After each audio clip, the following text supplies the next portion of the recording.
Good afternoon, everyone. Hope everybody's having a good day. I'm Megan Schargorodski with the Kentucky Mesonet, and we are here for the November 2019 episode of the Kentucky Monthly Climate Perspective on Drought and Hydrologic Conditions.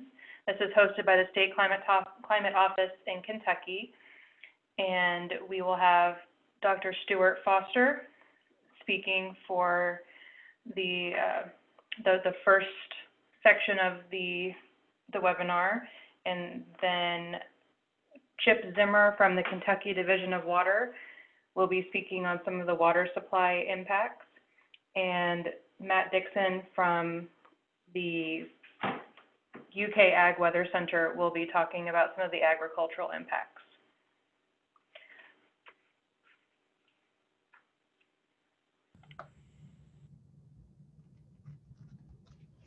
Are we ready to go then, Megan?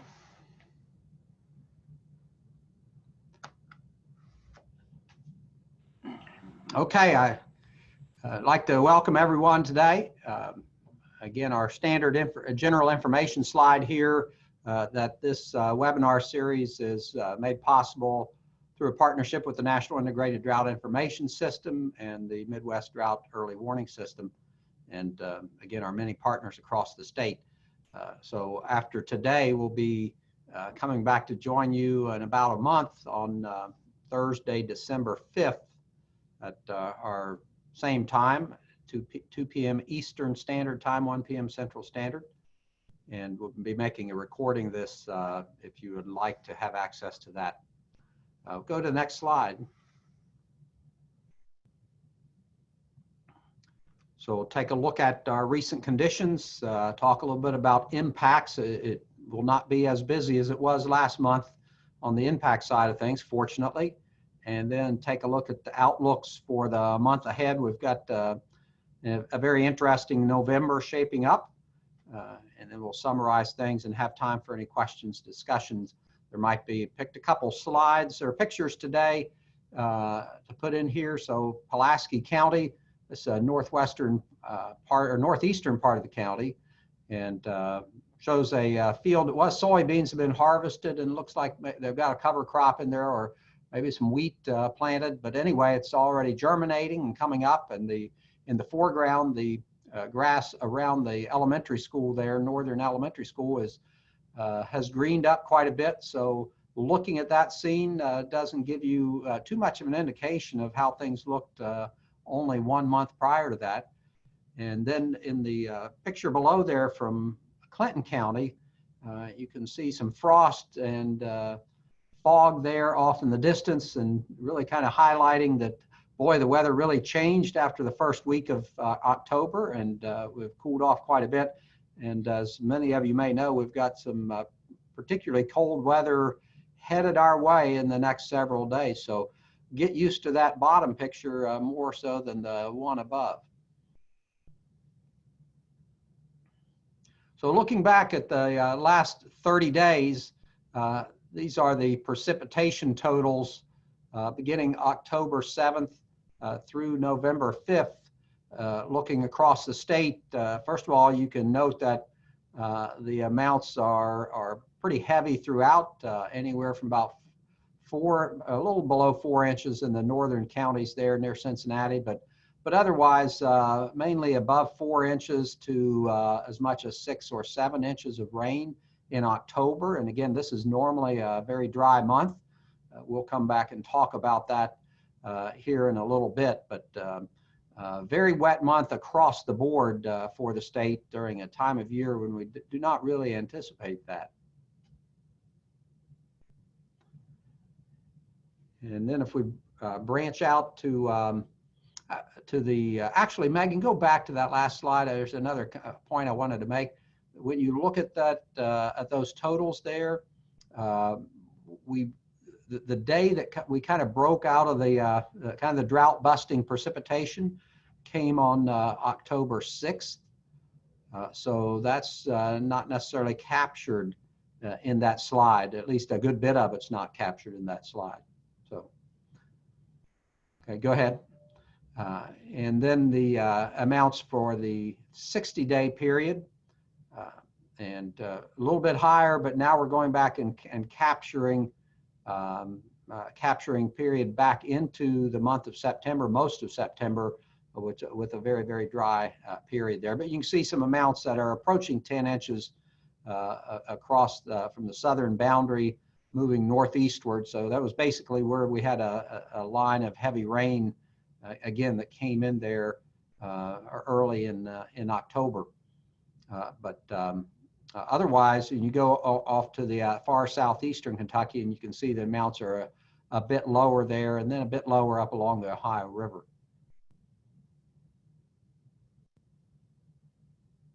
And then going on out to 90 days, basically last 3 months, those totals are in the 10 to 12 inch range. And with the exception again of far southeastern Kentucky, a little bit less, and then up along the Ohio River, a little bit less there. Certainly the heaviest amounts far western part of the state, and then moving up into the bluegrass region. If we look at those 30, 60, 90 days as a percent of normal, you take a look at the slide or the map in the upper left, and that's showing again the last 30-day period. This does not include that heavy precipitation in the 1st of October, on the 6th, I believe. And so nonetheless, you have amounts that are largely in the blue shades to green shades, and the dark green shade is 125 to 150% of normal, and the light blue is anywhere from 150 to 200% of normal. And we have some areas in the purple color that are even higher than that, so a little bit over 200% of normal. So, and again, this is quite widespread across the state. So some very timely rains there in the last 30 days. But again, when you look out to the 60 and 90 day periods, then that kind of cancels out what we saw in the last 30 days, the very wet conditions coming on top of the very dry conditions over the 60 and 90 day periods. And again, you see that that swath up from the southwest up through the northeast of heavier rainfall amounts, and then the lower amounts along the Ohio River down in southeastern Kentucky.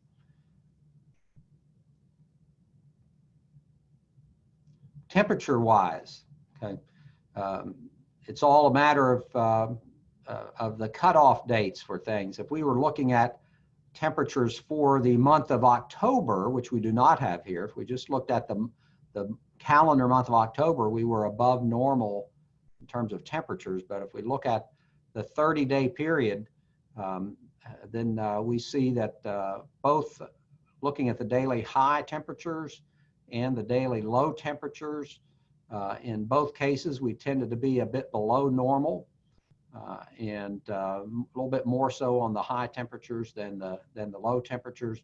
And again, reflecting colder weather patterns as you get into the plains states. Again, if you were to go back and look at the daily weather, we had temperatures that were running well above normal for the first 5 days of October. And again, down here in Bowling Green, we had multiple days there, I believe, with temperature hitting 90 degrees thereabouts. And didn't that change very abruptly after the 5th day of the month? And so here again, after that, we've been actually running a little cooler than normal.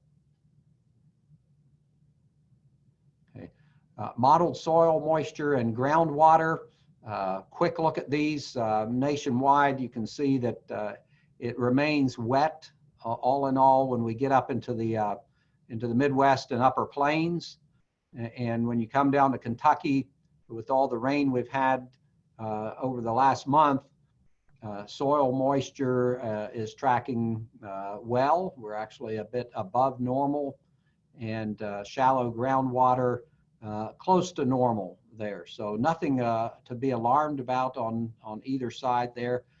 If anything, I guess after the last couple very wet winters, farmers probably be a little leery of soils getting too wet again this year. So I don't know if Matt will have any comments on that this month, or maybe hold off until next month and we see what's coming at that point. But Anyway, move on to the next slide.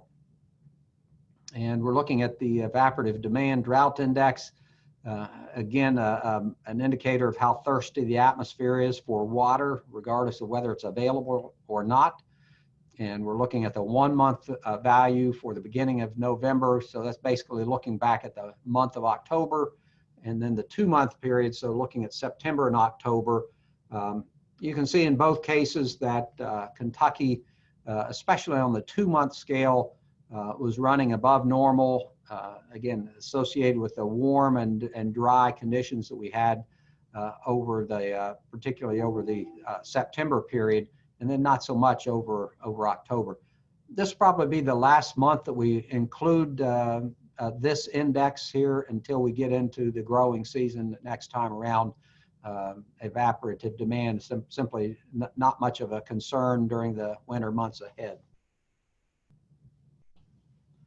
And now kind of tracking back to soil moisture conditions, and we're really interested to see what would happen here. Again, if you really think about it, for this past year, it's almost been like a perfectly designed laboratory experiment that happened in the real world. If we wanted to study soil response to weather and climate, you know, we took the first about 6 months of the year and with much above normal precipitation through that period, we essentially turned the faucet on and got the soils about as wet as we can get them. And then we got into August and especially September, we turned the faucet off. There was hardly a drop of rain in many areas, and we turned the oven on, turned the heat up, and dried things out really quickly. And then again, after the rainfall event that started things on October 6th, since then we've been quite wet and we've cooled down quite a bit. So you can really see that response here in these selected locations across the state. Again, dips in terms of soil moisture you would expect to be much more evident at the shallower depths, the kind of blue and gray shades there. But you can see, depending on the soils, depending on the location, some significant drops in the 20-inch soil moisture, the red line there, and even in the yellow kind of orange line at the 40-inch depth. Again, very much dependent on the types of soils, location across the state. But you can also see that things have generally rebounded quite nicely, especially at the shallower levels there. And if you go to the Mesonet website, you can find a lot more of these graphs. Some of them are much better behaved than others in terms of being able to pick things out. But you can get a local perspective there from different areas across the state.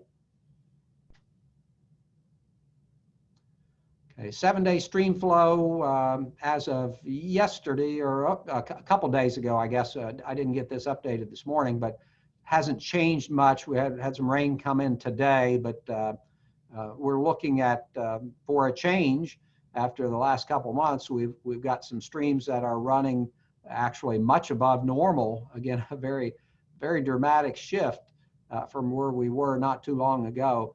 And then otherwise, stream flows that are in the normal to above normal category across just about the entire state. And 7-day totals, again, not as many that are much above normal, but you can see the prevalence of normal to above normal. The above normal flow, stream flows mainly in the western half of the state. So you're looking at the Green River Basin would be a big chunk of that. And then some other basins going farther west. But stream flows pretty good, pretty good bounce back after the drought. U.S. Drought Monitor, I'm going to talk a little bit here, but I'm going to turn things over to Chip here in a little bit, and he's going to go through quite a bit more.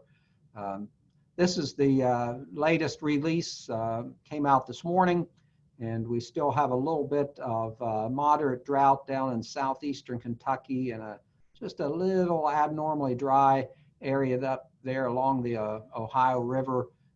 cuts across from Kentucky to southern Indiana.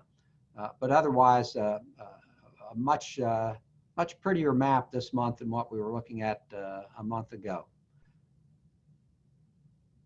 And here you can see the significant, just really drastic change, if you will, in terms of drought status across the eastern U.S. and focusing in on Kentucky as well as some of the other states there, where we've had improvements of 2 to 3 classes of drought within 1 month, and that doesn't happen that way very often. So in contrast, you see some degradation of drought conditions in the west, as you look at western half of Texas and then moving into the southwest. So very much a regional shift in terms of the drought pattern here in the U.S. Okay. And I wanted to update a slide here from last month. You may recall we were kind of trying to look ahead at the time and had mentioned on the left there that following the really dry September, that when we looked at Octobers that followed dry Septembers, that 9 out of 15 of those years that were quite dry in September, 9 of the 15 Octobers also were dry. So we had basically a 60% chance historically of below median precip and only a 40% chance of being above. But as you know, the way it turned out was that we were in that 40% category. We were actually much above normal in terms of precipitation. So we followed up the driest September on record, breaking 1897. So we've got to go back a long way. And we turned around and had the 3rd wettest October on record. And in order to find a wetter one, you had to go back to 1925 and then 1919. So almost 100 years ago again to see that. And if you look at that combination again then of going from very dry to very wet in October, this year was the largest reversal on record in terms of the amount of additional precipitation in October above what occurred in September. We've never had this much of an increase. So again, the total I think for the month, I don't have the number in front of me, but it was I think about 6.45 inches, something along those lines, whereas the September total was 0.22 statewide, according to the Midwestern Regional Climate Center. And I think Chip's going to may mention this a little bit more here when we get him on. In terms of storm reports, last month I think we had 1, and this month we have a few more, but nonetheless, it was really just one particular event late in the month on the 26th of October. We had some strong storms that moved across the state, particularly impacting the western portion of the state, as you can see there by the symbols. Most of those associated with thunderstorm wind damage and gusts, as well as some heavy rainfall totals. So had some locations with over 3 inches of rain there in about a 24-hour period or so. And otherwise, wind damage that knocked trees down, had some power outages in multiple counties there, stretching from the Tennessee border up to the Indiana border. And one thing of note, a semi-tractor trailer and an RV were blown over on their side on Interstate 24 there in Kentucky.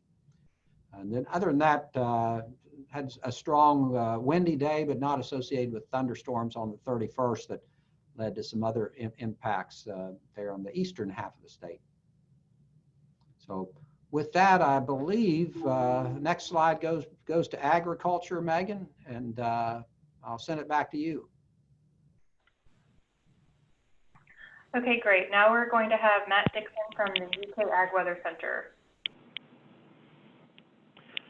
So thanks, Stu. Thanks, Megan. Looking at ag, the growing season ended recently with temperatures dropping into the middle 20s, around 30 for 3 straight days this past weekend.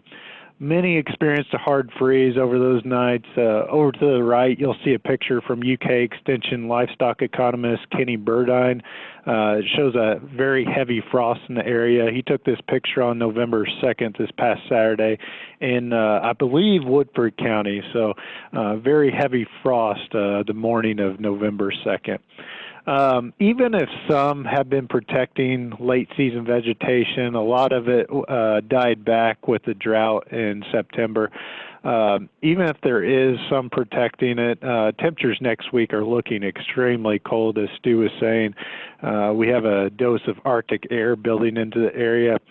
If you haven't already, it's time to get those winter coats out now. So I know tomorrow morning's looking cold too, but this is a bit early in the season to be seeing temperatures potentially in the teens next week, and this will move up the timeline on some things that farmers may have been thinking about doing at a later time. This may include winterizing irrigation and equipment in addition to mulching over strawberries. Livestock cold stress may also be a concern.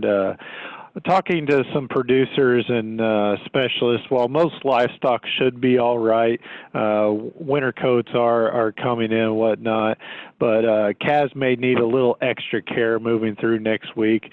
Just as long as we don't have a soaking rainfall event right before the temperature plummets, get those coats wet and whatnot, we should be all right. So looking at harvest overall, and despite the soaking rainfalls this past month, fall harvest is still progressing ahead of normal. Looking at the table below, corn and bean harvests are still both ahead of those 5-year averages. Corn harvest is essentially done with very little left to be picked. Beans are at 77%, which is about 10% ahead of the 5-year average at this point in the year.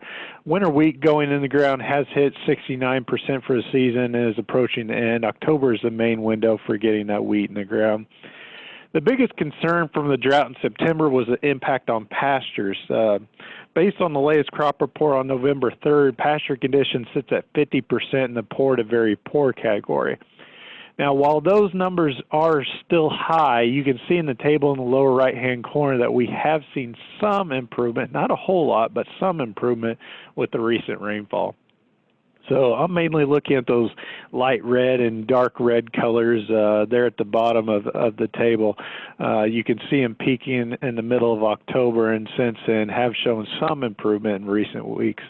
But saying that, I mean, the damage was already done in September. Many producers still have concerns about hay supplies moving into the winter months. Rain throughout the month did promote some pasture growth and did replenish some ponds, but many are still feeding hay at this point. The latest crop report stated cattle and calves obtained approximately 33% of feed from pastures, while much hay is being fed right now. So still a lot of concern moving forward. I was talking to a couple producers and some of the forage specialists. Bottom line, looking at it right now, the hay you have is the hay you have. The dilemma is getting it to last through winter. Some producers are letting cattle graze for another couple weeks and then planning to fertilize hard next spring. Bottom line, now is the time to survey hay inventories and determine how much will be needed moving forward. Might need to purchase additional hay now, depending on the situation, rather than waiting later when prices may increase. So even though we saw improvements to the drought monitor this past month, some impacts of the drought will extend into the winter season. As a side note, anybody that did put down seed in late September, or even if it has just been sitting there since August and hit that rain in October, the forage specialists have said it looks great. With that said, temperatures in the teens next week would do a hurting to young seedlings planted in the last couple of weeks, they might not make it. Also, in addition to that, the cold temperatures might cause a little bit of frost heaving, might be a problem. So something to watch. So all in all, that's what I have as far as ag goes moving into the winter months. Like Stu had mentioned, we're hoping the wet weather shuts off a bit as we move forward. The past 2 winters have hit producers pretty hard with very muddy conditions, especially in February. In a year with very little in the way of hay yields this fall, we definitely don't need that wet weather moving forward. So with that, I'll pass it back to you, Megan. Thanks. Thank you, Matt. Now we are going to hear from Chip Zimmer from the Kentucky Division of Water on how some of the water supplies have been impacted. Thank you, Megan. Hello, everybody. And yeah, I was just going to, as Megan said, I'm going to talk about a little bit how the drought progressed over the year and also what impacts we had to the water supply. So this first slide, just showing what a difference the past month has made. In September, it was the driest September on record, and as Stu mentioned earlier, this October was the third wettest October on record. So a complete reversal. And really, if you go back before September, I think it was even in June, we were in the wettest 12-month period on record. So I mean, we went from very wet to very dry back to very wet in a very short period of time. This has really kind of been a exceptional time, something we really haven't seen.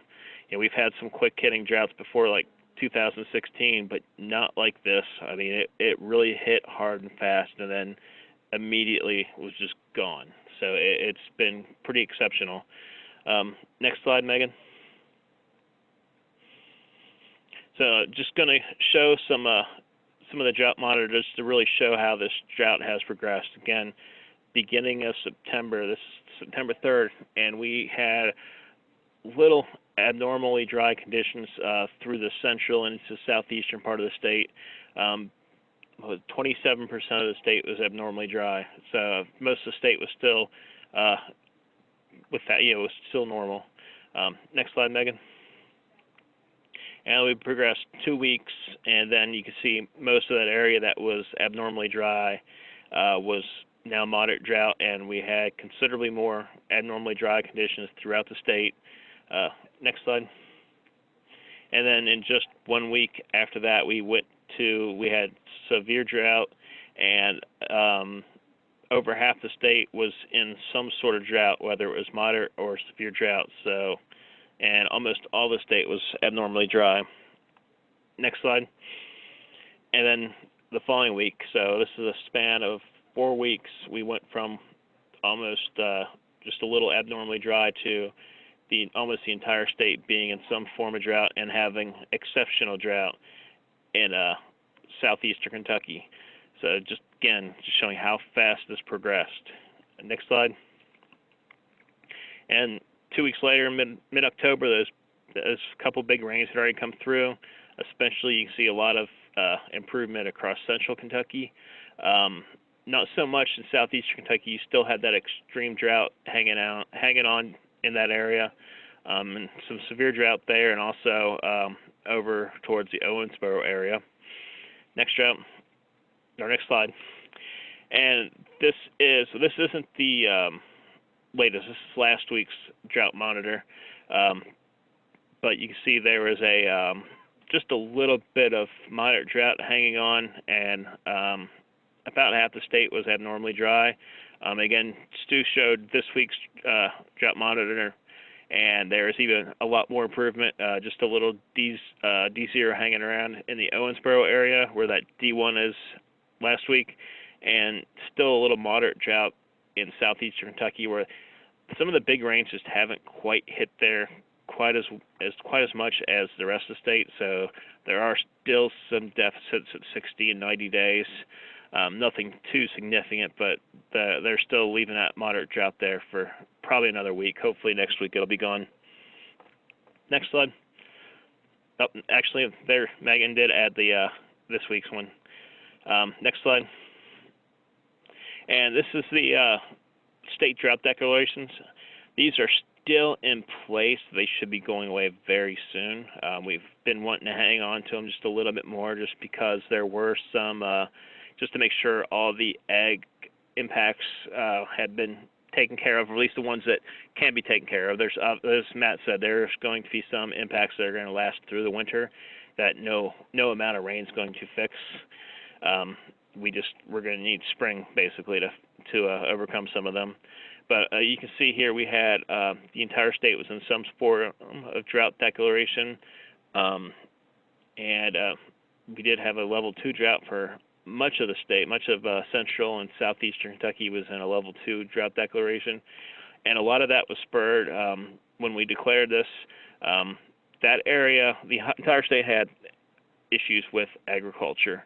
That was a statewide issue. A lot of the area that was in level 2 was starting to see some hydrologic issues. It was just starting to show up, and when we declared it, and that's when that big rain came in at the beginning of October, and that really cleared that up. Had that not happened, we probably would have started seeing some issues, but luckily it didn't rain.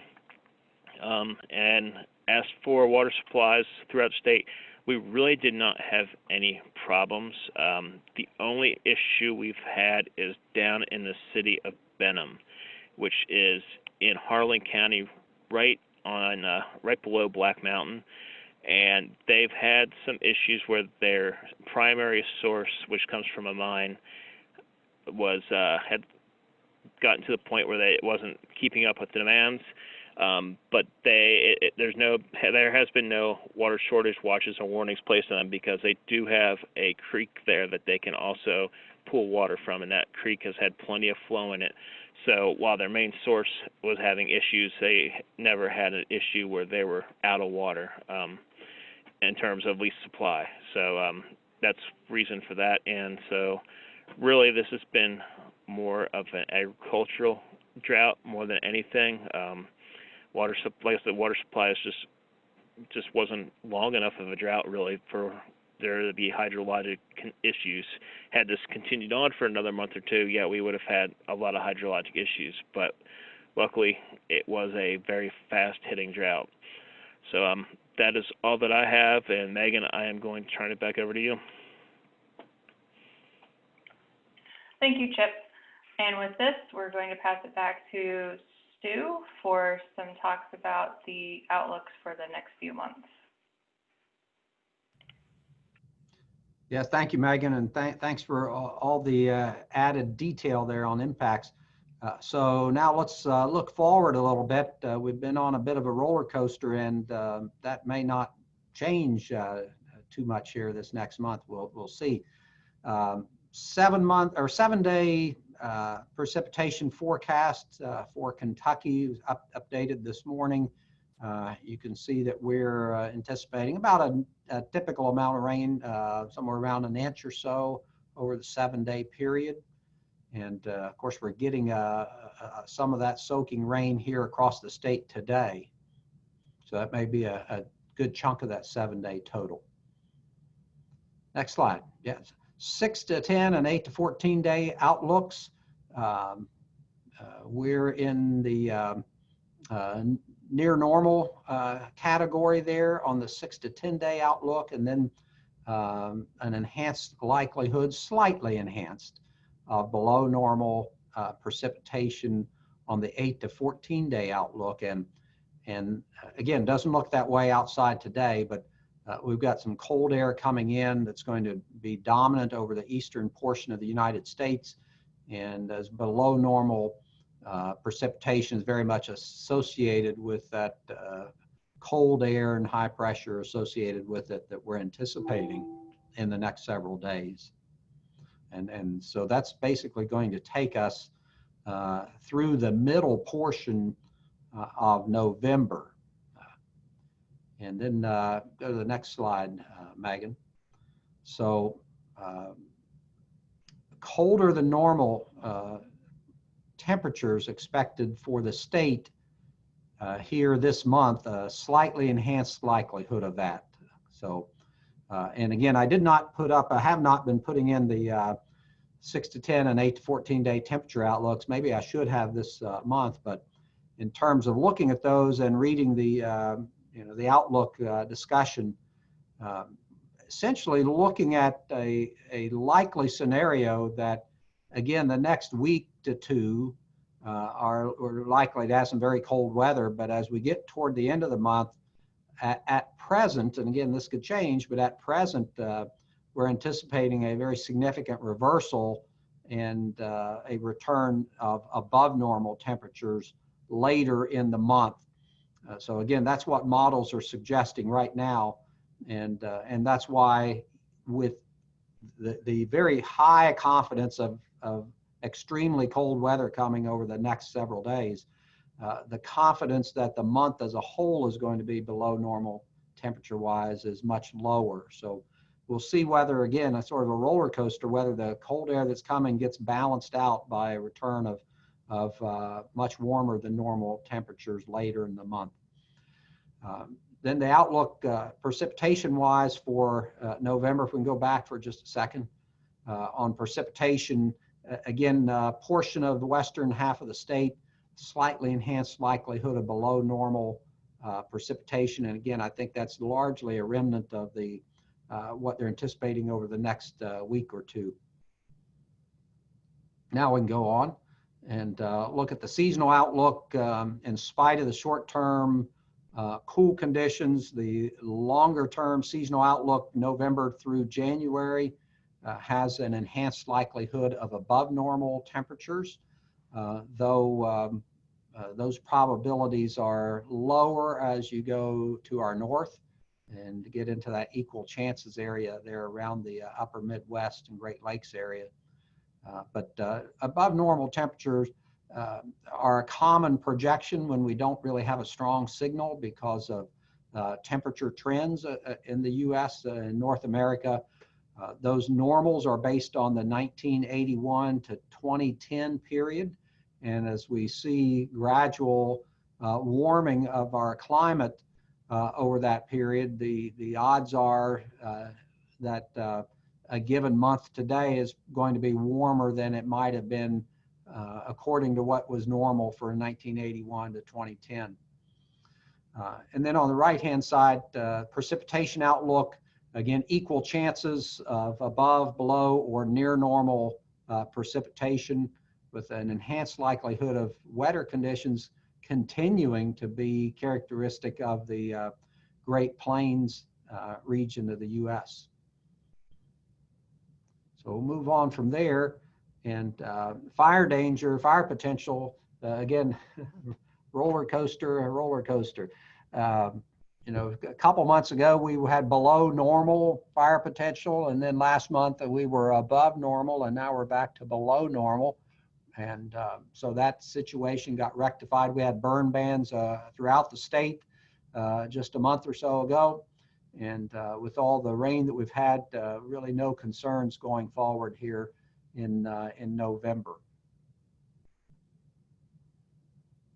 And then with stream flows, again, we mentioned earlier that we've got generally normal to above normal stream flows, and the projection for the month of November from the Ohio River Forecast Center there in Wilmington, Ohio, indicating that we expect to be anywhere from normal to above normal some locations across the state. So we had dropped out the flood outlook maps the last couple months, but we'll be bringing those back on board here as we're starting to see our stream flows pick up. And hopefully we don't have problems, but it'll be something we start tracking a little bit going forward. And just to summarize and pull all this together then, following the driest September on record, we had the third wettest October, and that basically we saw a change in the weather pattern on October 6th, and it was a very abrupt change at that point. Ag sectors rebounding a bit from drought conditions, but as Matt mentioned, some of those impacts will linger likely through the winter season. And in the short term, we've got some other issues to deal with, not so much with drought, but with the cold weather that's headed our way. Water supply issues, as Chip mentioned, have eased. Really no concerns across the state at this time, and we're happy about that, certainly. And then looking ahead, November expected to be colder than normal, and especially coming up here very shortly, and slightly enhanced probability of drier than normal conditions over the western part of the state.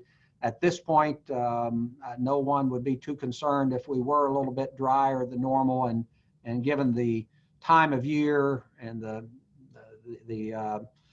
drop in terms of the amount of moisture lost from evapotranspiration, a dry month now really isn't a major concern here until we get into late winter, early spring. So that kind of wraps it up. And Megan, I'll send it back to you. Thank you, everybody. So for right now, we will move on to a question and discussion period. If any of you have any questions about what has been discussed or have a question about something that wasn't discussed, feel free to unmute yourself and ask the question. I'll give a few minutes for feedback.